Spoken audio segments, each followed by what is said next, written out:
봐요. 이거 모르는 단어네. 넘어가. 또 보다 보면 또 나와요. 근데 다른 문장에서 또 나와. 그렇게 그 다음에 볼 때, 이거 전에 몰랐던 단어인데 오늘 또 나왔네. 살짝 거슬려 이제. 그러면 그 다음에 또 이제 보다 보면, 야, 이거 지금 세 번째, 네 번째 정도 보는 것 같은데 진짜 모르겠다. 근데 보통 그렇게 어렵지 않은 단어면, 많이 쓰이는 단어 같은 경우에는 자꾸 다른 문장에서 보다 보면 감이라는 게 와요. 아, 이게 살짝 부정적인 의미인지 살짝 긍정적인 의미인지. 보통 내가 만나본 결과 대충 이런 상황에서 보통 쓰이네. 약간 뉘앙스가 잡히기 시작한단 말이에요. 그러다가 어떤 자기가 확실히 알겠는 문장에 그 단어가 딱 쓰일 때가 있어요. 그러면 옛날에 그 공부했던 것들, 눈에 귀에 보면서 거슬렸던 그 느낌들과 합쳐지면서, 아, 이게 이 단어구나 하는 게 탁 들어온단 말이에요. 이런 식으로 단어 5개에서 10개 외우는 게 3,000개 외우는 것보다 영어 회화에 도움이 돼요. 특히 동사 같은 경우에는요, 지금 현재 자기가 회화하는데 안 쓰는 동사에서 5개 정도를 붙이잖아요? 그러면은 바로 비기너에서 하이 비기너로 올라가요. 자연스럽게 그 단어를 쓸 수 있으면, 동사를. 그렇게 5개를 제대로 외우는 기회를 이렇게 3,000개씩 외워서는 못 갖는다고. 이렇게 외운 단어가 실력을 늘리는 거예요. 그럼 반드시 하셔야 돼요. 욕심 부리지 말라고, 욕심. 중학교 단어 다 알잖아요, 일단. 그러면 단어 때문에 영어 회화가 안 되는 건 아니니까 절대 단어를 욕심 부리면 안 돼요. 근데 이렇게 봐도 감이 안 오는 게 있어. 아무리 봐도 모르겠어. 이거는 내가 진짜 엄청 봤는데, 엄청 많이 만났는데 진짜 감이 안 온다. 그러면은 확실히 이 단어는 내가 모르는 단어, 내가 이런 식으로는 습득할 수 없는 단어라는 게 느낌이 팍 와요. 그런 단어를 영영사전을 보는 거예요. 그때. 그러니까 어학연수 할 때 영한사전은 볼 일이 없고 영영사전조차도 그렇게 많이 볼 일이 없어요. 그렇게 모르는 단어를 영영사전을 보는데 딱 봐. 뜻을 자꾸 읽어봐요. 읽어도 모르겠으면 그때 선생님한테 가요. 선생님한테 내가 이 단어를 이런 데서 만났고 영영사전을 한번 읽어봐도 의미가 잘 파악이 안 된다. 더 쉽게 설명해라. 그러면 선생님들이 더 자세히, 더 쉬운 예문으로 해가지고 반드시 이해를 시켜줘요. 그렇게 탁 들어온다고.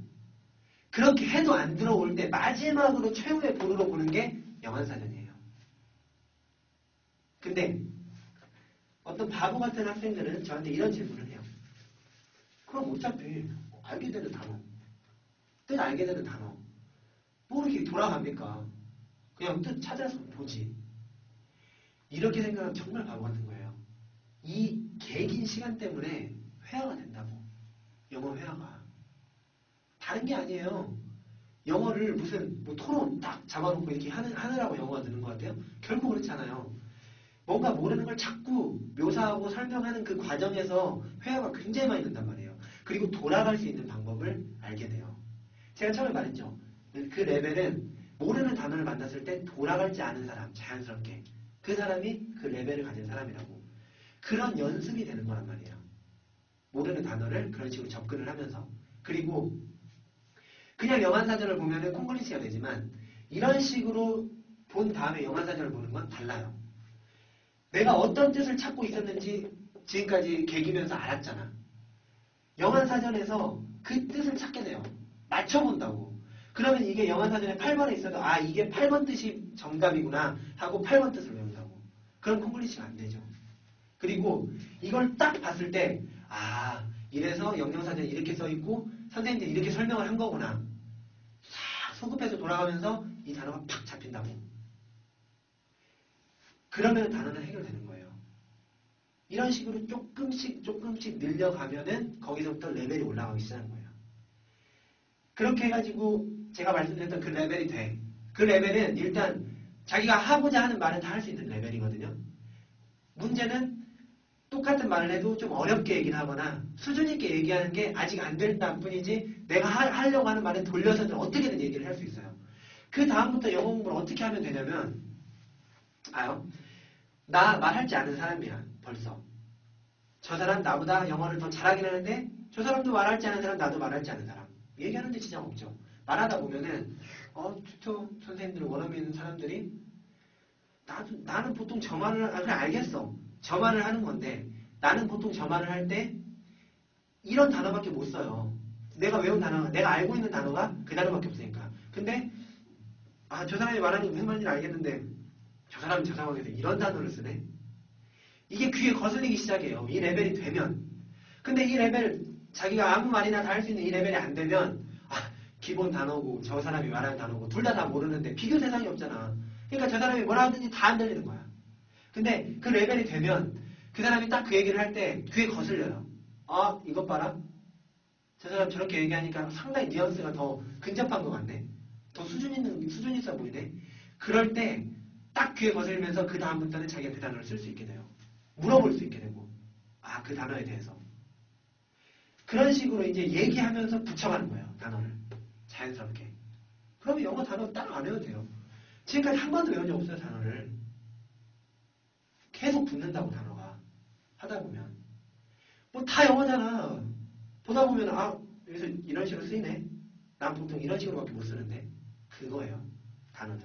아시겠죠? 절대 무리하지 마세요. 중학교 단어 오케이. 거기까지 하고 그 다음부터는 보이는 단어 안 보이는 단어 그 다음에 그 레벨 이상이 되면 자연스럽게 남들과 얘기하면서 귀에 거슬리기 때문에 하나씩 붙어가니까 절대 한국식으로 단어 외우지 말라는 거. 어면서 와서. 아시겠죠? 그래머 됐고 단어 됐고 세 번째 듣기. 듣기가 제일 어려운 것 같아요. 제가 보기에. 듣기는 딱 세 가지예요. 듣기는 시간이 걸립니다. 듣기는 용변의 재주로 되는 게 아니에요. 첫 번째, 받아쓰기. 물론 이게 첫 번째가 제일 중요하다는 건 아니에요. 두 번째, 집중해서 듣기. 세 번째, 흘려듣기. 이거 아마 통역하시는 어떤 선생님이 쓰신 책에서 제가 본 것 같은데 받아쓰기를 하는 이유는 영어를 잘 듣기 위한 게 아니에요. 받아쓰기를 하는 거는 목적은 단 한 가지. 뭘까요? 여는. 잘 안 들리는 발음을 듣는 연습을 하려고 받아쓰기를 시켜요.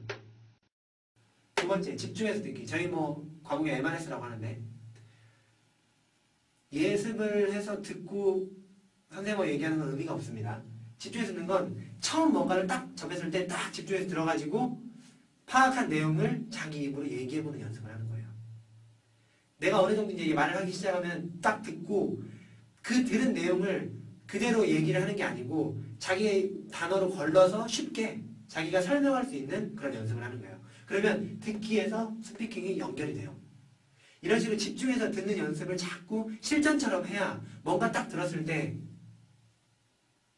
딱 감이 와요. 내용이. 이런 집중해서 듣는 거. 흘려 듣는 거는 귀 연하게 하려고 그냥 항상 영어 틀어놓는 거. 영어에 그냥 익숙해지려고. 이 세 가지를 병행하시는 방법이 제일 현명한 방법인데 가장 중요한 거는 이거. 이 연습을 하셔야 된다는 거.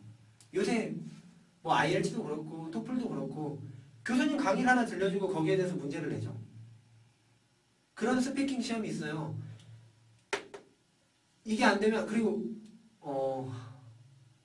특정 시험을 좀 욕해서 뭐한데 예를 들어 토익 시험 그거 누가 못 맞춥니까? 솔직히 토익 시험이 뭐냐면 대충 제가 이해하는 토익 시험은 뭐냐면 철수와 영희는 금요일에 만나가지고 영화극장을 가서 몇 시에 만나서 팝콘과 뭐를 먹고 그 다음에 나왔는데 저녁에 9시였습니다. 이게 지문 내용이에요. 이걸 들려준다고. 문제 1번 철수와 영희는 어디에 갔습니까? 2번 철수와 영희는 몇 시에 나왔습니까? 이 문제를 안 보고 그걸 그냥 들은 다음에 이 문제를 풀면 도움이 돼요. 영어 공부에. 근데 이 문제를 보면 영어극장 언제 나왔는지 어딜 갔는지 그것만 들어. 그러면 9시 9o'clock 하면 그냥 9시 쓰는 거야. 그게 무슨 영어 듣기예요. 그거는 무슨 기술이지. 듣는 기술이지 그냥. 그런 식으로는 듣기가 해결이 안 돼요. 그래서 토익 900점 넘어도 회화 안 되는 애들이 나오는 거예요. 잘 못 듣고. 그 900점 넘는 학생들 문제 푸는 거 아니고 그 내용을 들은 다음에 자기 말로 입으로 얘기해보라고 하면 얘기할 수 있는 학생이 거의 많지 않을 걸요. 제가 보기에. 그런 쓰레기 영어 공부하지 말란 말이에요. 999점 맞는 강사들 영어 잘하시죠? 근데 999점 맞는 강사들 그따위로 가르치면 안 돼요. 그거는 편법이잖아요. 이 사람들이 측정하려고 하는 거는 이 사람들이 그걸 캐치할 수 있는 능력을 시험해 보려고 하는 게 아니고 딱 듣고 문제를 파악을 해서 그 내용을 다 숙지하고 풀 수 있는지 그걸 파악하는 거예요. 그래서 토익이 공신력이 떨어지는 거예요. IELTS 이런 거는 그런 전체적으로 쭉 들어야 풀 수 있게 돼 있거든. 토플도 이제 마찬가지고. 그래서 IELTS, 토플이 그나마 실력 인정이 되는 거예요. 외국에서. 외국에서 토익 시험은 아무도 보지 않아요. 흘려듣기. 흘려듣기는 어학연수 기간에 할 건 아니에요. 이거는 그냥 평소에 듣는 거. 그리고 어학연수가 끝난 다음에 자기가 이제 영어가 생활로 들어갈 때 듣기에 가장 좋은 방법은 미드.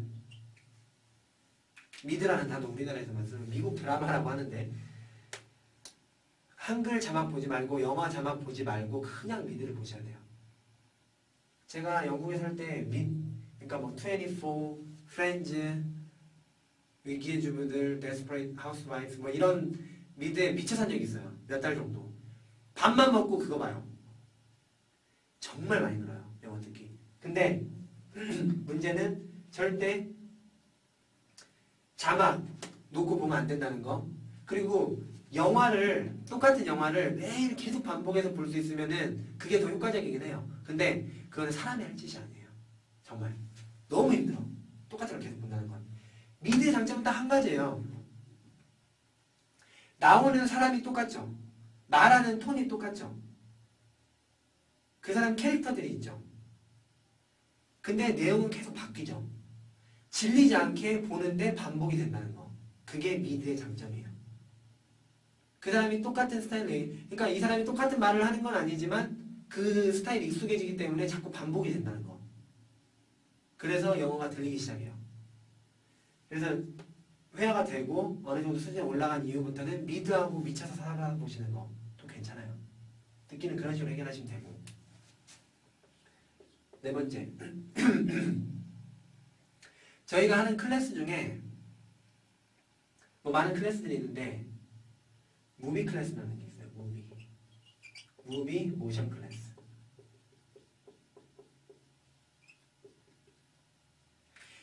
어학연수 레벨에서 영화 대사를 공부하는 거는 그건 정말 뭐 모르는 사람들이 하는 거예요. 패턴 책에 나오는 문장 하나도 구사 못하는 사람이 무슨 영화에 있는 문장들을 듣고 말하고 하려고 공부를 합니까? 그리고 실력 안 되는데 이디엄 공부하는 학생들 절대 그러지 마세요. 기본 이디엄 패턴에 다 나와요. 어려운 이디엄을 생각해보세요. 미국 사람들이 쓰는 이디엄을 공부를 한단 말이에요. 영국 애들이 못 알아듣는 미국 사람의 이디엄을 왜 한국 애들이 공부를 하냐고. 스탠더드 잉글리시를 하세요. 스탠더드 잉글리시를. 영국 애들만 쓰는 그런 이디엄을 미국 애들은 알아듣지도 못하는 거를 왜 한국 애들이 공부해가지고 또 미국 가가지고 못 알아듣는 거를. 이디엄은 영어가 되는 사람들이 그 나라에서 오래 살면서 저절로 습득하거나 그 나라에서 살아야 될 경우에 그걸 따로 나중에 공부하는 거예요. 통역하는 사람들이 공부 계속하죠.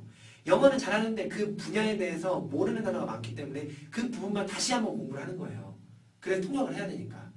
그거하고 똑같아요. 영어가 되는 사람들이 공부하는 게 이디엄이에요. 이디엄을 먼저 공부하지 말라고. 이디엄을 먼저 공부하고 그 이디엄을 스탠다드로 쓸 수 있는 방법을 모르는 그런 바보가 어디 있습니까? 그거는 외국 노동자들이 우리나라 와가지고 한국말을 배우는데 우리말 제대로 할지도 모르면서 고사성어 섞어 쓰는 거랑 똑같은 거예요. 그런 우스운 경우가 어디 있어요? 그건 아닙니다.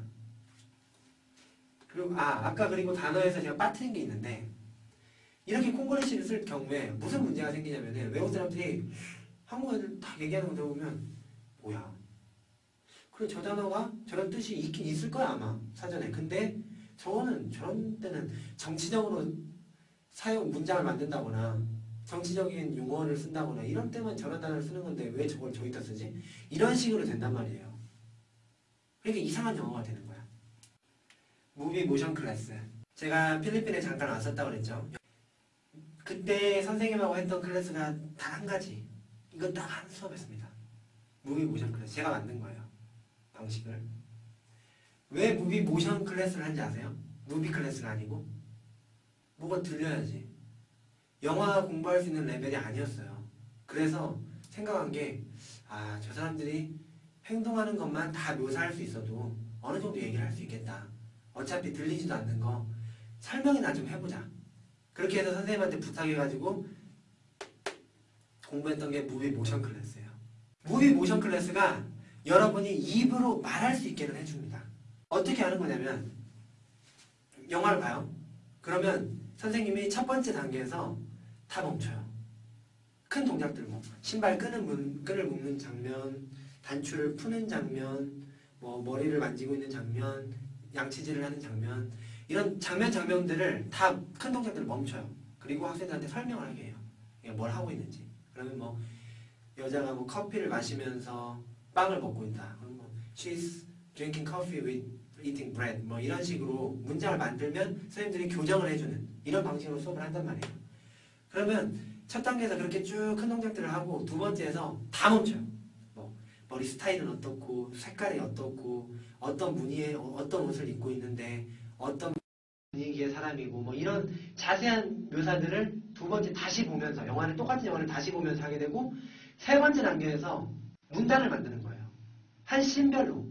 예를 들어서 어떤 여자가 어떤 집에 들어가가지고 자기 집에 도착해가지고 시장에서 사온 물건을 식탁에 올려놓고 도마를 준비를 하고 당근을 꺼내서 잘라가지고 무슨 찌개에다 이렇게 넣고 장면이 딱 끝났다.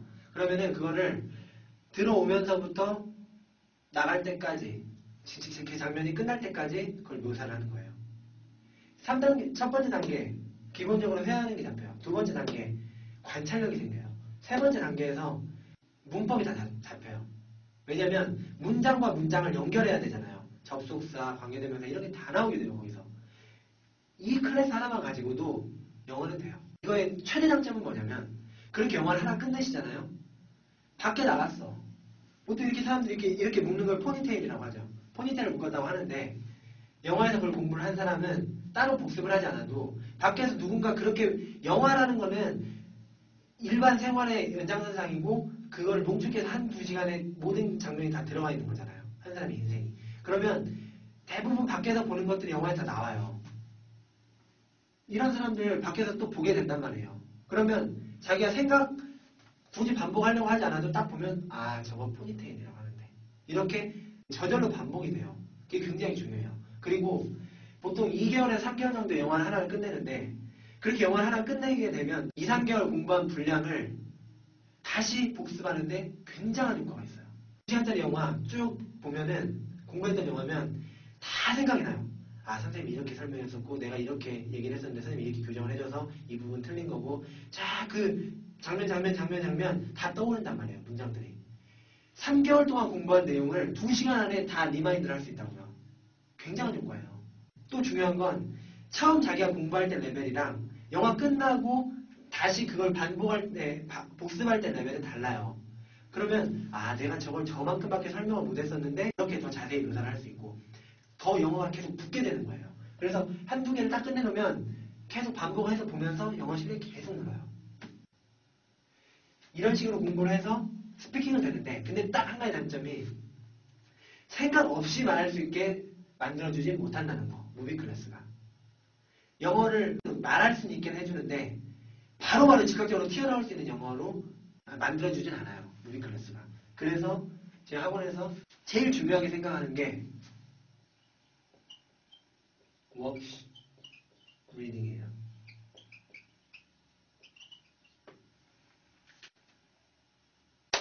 되는 방법이에요. 이건. 과학적으로도. 세상에 두세 번 읽어가지고 절대 안 돼요. 오늘날 학생들이 공부하고 두세 번 반복하죠. 그건 반복이 아니에요. 영어를 반복한다는 거는 수백 번, 1000번 이상 이런 식으로 반복이 돼야 돼요. 그리고 그것도 반복하는 주기를 굉장히 잘 맞춰줘야 들어간다는 거. 그게 굉장히 중요한 건데 워크시트라는 거는 필리핀에서 공부를 할 수 있는 것 중에 가장 최고의 으뜸이에요. 제가 보기엔. 이렇게 공부하는 학원이 단 한 군데도 없죠. 그래서 저희 학원 특이하다고 하는 거고, 이것 때문에 학생들이 오는 거고, 이것 때문에 학생들의 실력이 늘기도 하고, 이것 때문에 포기를 하기도 해요. 보통 힘든 작업이 아니거든요. 이게. 워크시트 리딩이라는 거 간단히 말씀드리면 저희 학원 같은 경우 모든 수업 시간에 워크시트라는 연습장이 있어요. 선생님하고 얘기를 하면서 학생들이 얘기를 하면 틀리는 부분들이 있죠. 아니면 더 좋게 말해야 되는 부분들. 이런 부분들을 다 교정을 해요. 학생이 말한 거를 검정색으로 쓰고 선생님이 빨간색으로 다 교정을 해준단 말이에요. 그러면 그게 5개월 공부하면 이렇게 쌓여요. 이걸 다 반복하려고 하면 망해요. 영어는. 이거는 그냥 복습만 하는 거고 거기서 하루에 5개나 10개씩만 뽑아요. 다양한 종류로. 교정받은 문장을 반복하는 거하고 그냥 일반 책에 나온 문장을 반복하는 거 굉장히 달라요. 습득력에 있어서. 그렇게 해서 예를 들어 첫 페이지 1번부터 10개를 써요. 그 다음날 두 번째 또 뭐 10개를 쓰죠. 세 번째 날 10개를 쓰죠. 그렇죠? 근데 이걸 어떤 식으로 반복을 하냐면은 처음에 읽을 때는 발음하고 속도예요. 제대로 된 발음으로 최대한 빨리 말하는 거. 이게 가장 관건이에요. 정말 자연스럽게 읽지 못하면 이 말을 회화에 사용하기는 힘들어요. 자신감이 안 붙어요. 그렇기 때문에 첫 번째 단계 이거를 정말 하루 종일 계속 읽어요. 너무 그걸 많이 읽어가지고 입에 달라붙는데 딱 달라붙으면은 그때 표시를 해요. 이건 달라붙은 거. 근데 이 달라붙은 때까지 읽을 때는 뭘 해석하거나 영어 뭐 문법을 생각하면서 본다 이러는 게 아니고 그냥 계속 읽기만 하는 거예요. 저절로 뜻이 들어오거나 저절로 문법적인 사항이 잡히면 괜찮은데 일부러 그거를 하는 게 아니에요. 입에 달라붙게 만들어 놓고 이제 새로운 게 붙죠. 근데 처음 시작할 때 이거를 막 뭐 오늘 처음 시작하면 어떻게 10문장을 뭐 3시간, 4시간씩 읽습니까? 하고 20분, 30분 읽다 보면은 입에 달라붙는 거는 늘지 않고 계속 이것만 늘어난단 말이에요. 그러면 망해요. 그러니까 초반부터 입에 달라붙게 만들어놔야 돼요. 이걸. 수백 번 읽어가지고 이거를 정말 딱 읽으면 추자작 나오는 이런 식으로 영어를 만들어 놓는 거예요. 두 번째, 또 달라붙죠. 세 번째, 또 달라붙죠. 그러면서 매일매일 또 새로운 게 붙겠죠. 달라붙은 거는 그다음부터는 매일 그렇게 많이 읽을 필요는 없어요. 하루에 뭐 아침에 한 번, 저녁에 한 번 이런 식으로 그때부터는 매일 봐주는 거예요. 이 달라붙은 거는 이제 매일 보는 거예요. 근데 한 2번씩만. 그때 볼 때부터 문장을 보기 시작하는 거예요. 그때는 정상 속도로 쫙 읽으면서 아 오늘은 이런 게 좀 눈에 딱 띄네. 아 보통 이런 거 뒤 앞에는 on이라는 전치사가 많이 붙는구나.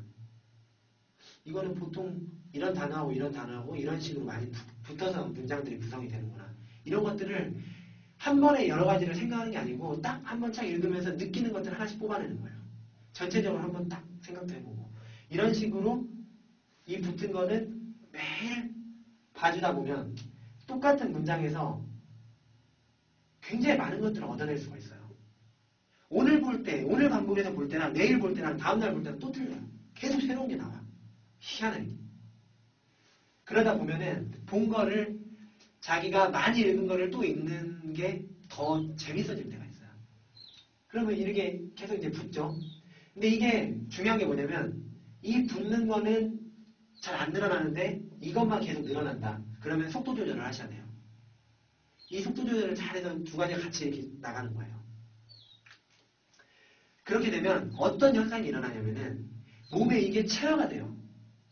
문장 자체를 외우는 게 아니에요. 절대 외우면 안 돼요. 외운다는 거는 다시 얘기를 할 때 끄집어내는데 시간이 걸려요. 그러면은 자연스러운 영어 회화가 불가능해져요. 그래서 통문장 암기하고 워크시트는 굉장히 다른 거예요. 통문장 암기는 안 돼요. 암기하지 마세요. 외우는 순간 모든 게 복잡해져요. 외우는 게 아니고 그걸 계속 보다 보니까 틀만 남는 거예요. 틀만. 틀이 남는다는 얘기는 너 외운 문장 한번 얘기해봐 하면 기억나는 문장이 하나도 없어. 근데 말하는데 전혀 지장이 막 나와요. 틀만 남아있기 때문에 그리고 이건 교정받은 틀이기 때문에 문법적으로 하자가 많지 않아요. 하자가 있어도 나중에 스스로 교정이 돼요. 읽다 보면. 그러면 어떤 현상이 나타나냐? 기억나는 문장은 하나도 없는데 이 틀을 이용해서 그냥 말이 자연스럽게 나와요. 그리고 알고 있는 틀이 그거밖에 없기 때문에 그렇게만 얘기를 하니까 콩글리시가 나오진 않아요. 문법적으로 문제가 없는 문장이 자연스럽게 나온다는 얘기예요. 그 상태를 만들어 주셔야 돼요. 이게 뭐 하루에 4시간, 5시간 막 이렇게 읽는 학생들도 있고 7시간 읽는 학생들도 있고 정말 열심히 읽는데 이거는 보통 힘든 작업이 아니에요. 그리고 이렇게 반복해서 안 될 것 같으면 2-3번 반복해서 절대 답이 나오지 않아요. 이렇게 많이 읽어서 체화를 시켜도 영어가 안 될 것 같으면 어설픈 한국 방법으로는 절대 영어는 불가능하다는 얘기가 돼요. 그렇죠. 리앙의 크레이지 잉글리시가 나오고 있는데 그 사람이 자기 스스로를 보통 사람이라고 생각한다면 어떤 한 문장을 말로 끄집어내기 위해서는 적어도 1000번을 읽어야 된다고 했어요. 1000번을 외우는 게 아니라 1000번을 읽는 거예요. 그 작업이 굉장히 중요해요. 이거를 어떤 식으로 관리를 하냐면 그냥 혼자 하다 보면 힘드니까 저희가 수업 시간 말고 이제 7시부터 밤 11시까지 매니저가 돌면서 계속 읽고 있는지 안 읽고 있는지를 체크를 하는 거예요. 스스로 점검할 수 있게. 생각보다 자기가 많이 읽는 걸로 착각할 수가 있거든. 그래서 그런 점검을 해주고 그런 분위기, 그런 시스템을 만들어주는 게 저희 학원이 하는 거지 영어를 가르치는 게 중요한 게 아니라는 거예요. 이게 되는 학원. 이 방법을 사용을 하려면 무조건 1인 1실 해야 돼요. 무슨 말씀인지 아시겠죠? 워크시트 리딩에 답이 있어요. 그리고 이거는 생각보다 만만치 않다는 거. 쉽지 않다는 거를 여러분이 기억을 하셔야 돼요. 저희 학생들한테도 굉장히 경고를 많이 해요. 본인이 열심히 할 수 있을 거라고 생각하지만 내 생각엔 다르다. 2주에 가봐. 2주만 지나도 벌써 이거 이렇게 읽기만 해서 되나? 의심이 들고 그러다 보면 우리나라 사람들이 용 빼는 재주를 굉장히 찾아요. 한국식으로 공부를 하면요 더 빠를 수는 있어요. 올라가는 속도가 초반에는. 근데 그 한계가 있죠. 뭔가 머리에 많이 집어넣으려고 해요. 우리나라 사람들은. 제가 지금부터 이제 공부하는 방식이 아니고 어학연수를 하면서 절대 하지 말아야 될 것 몇 가지를 얘기를 드릴게요. 그리고 강의를 마칠게요. 첫 번째,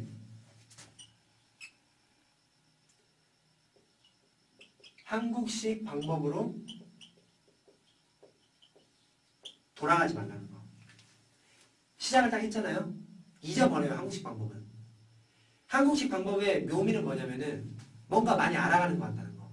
근데 그거 아세요? 영어를 공부할 때 지식이 늘어나면 늘어날수록 영어 회화를 제대로 할 수 있는 확률은 낮아져요. 왜 그럴까?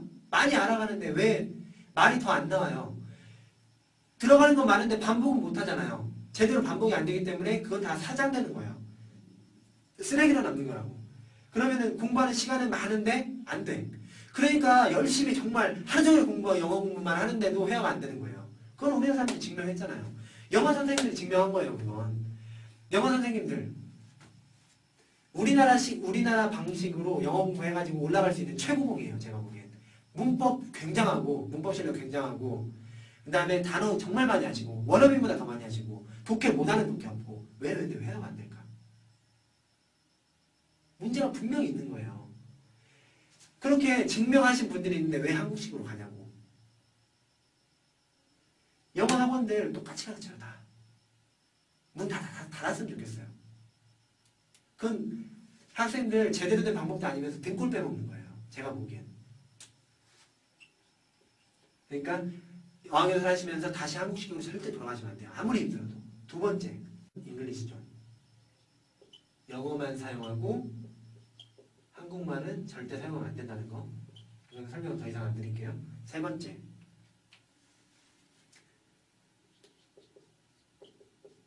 예습을 절대 하면 안 된다는 거. 우리나라 사람들 예습 복습을 굉장히 중요시하죠. 영어에 예습은 없어요. 특히 어학연수 와서 예습을 하면 절대 안 돼요. 이런 말을 하는 사람은 별로 없을 거예요. 제가 생각하기에.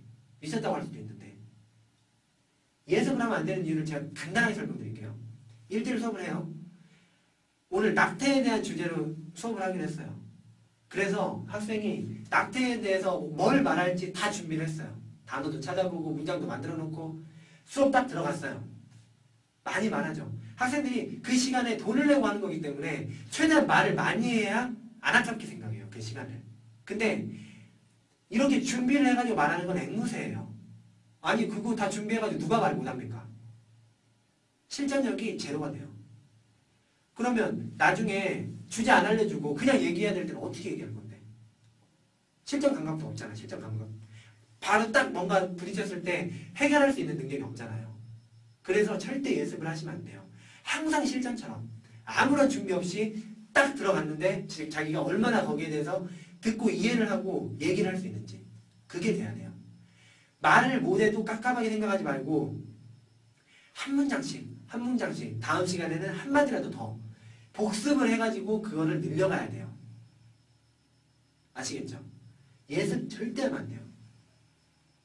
요새 인터뷰 보는데도 신문 딱 주고 큰 소리로 한번 읽어보라고 하고 2분 생각하고 자기 말로 얘기해보라고 해요. 그런 시험을 한국식으로 공부하시는 분들이 어떻게 통과할 거예요? 불가능해요, 그건. 그리고 하도 우리나라 사람들이 외우니까 인터뷰 볼 때 이렇게 안 되잖아요. 너무 얘기를 잘한다는 거야. 저 사람 레벨이 저게 아닌 것 같은데. 떡볶이를 만드는 방법을 물어봤대요. 한마디도 못하더래. 아무리 떡볶이를 만드는 방법을 몰라도 대충 지어내서 얘기를 할 수 있는 거잖아요. 영어를 할지 않은 사람이면. 근데 그걸 말을 못 하더라는 거예요. 그래서 요새는 돌발 질문이 많아요. 인터뷰할 때. 영어를 막 빨리 가려고 하지 마세요. 제대로 하면 어디 가서도 준비 없이 그냥 얘기하면 돼요. 그 실력을 만드시라는 거예요. 제대로 된 영어를. 예습하면 안 되고.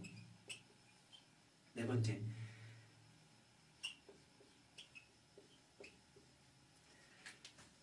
마지막으로 정말 말씀드리고 싶은 건데 본인의 의지를 믿지 마세요. 불타는 의지가 있는 만큼 영어 공부 실패할 확률이 굉장히 높습니다. 특이하죠? 왜 그럴까요? 의지가 불탄다는 얘기는 급하다는 얘기예요. 급해질 수밖에 없어요. 영어 공부를 할 때 6개월이라는 기간을 제가 말씀을 드리잖아요. 1, 2, 3, 4, 5, 1, 2, 3, 4, 5, 6. 영어 공부가 왜 어려운지 아세요? 한 달을 공부했는데 영어 실력이 한 달이 늘면 한 달만큼 한 거, 만약에 이만큼 실력까지 올라가야 되는데 한 달 한 게 이만큼이면 이만큼 실력이 늘면 누구나 다 할 수 있어요. 어떤 사람이든. 왜냐면 자기 한 만큼 느는데 왜 못해요 그걸? 2달 하면 또 늘 건데? 쉽잖아. 근데 문제는 뭐냐면 한 달을 해도 2달을 해도 2달 거가 올라가는 게 아니고 한 달 거조차도 안 올라간다는 거예요. 마지막 이 점이 굉장히 멀게 보인다는 거. 3달을 했는데 한 달 정도 한 거밖에 안 는 것 같아. 자기가 생각하기에. 문제는 이거를 참고 끝까지 갈 때 이게 한 번에 는다는 거예요. 그래서 영어가 어려운 거예요. 언어라는 게.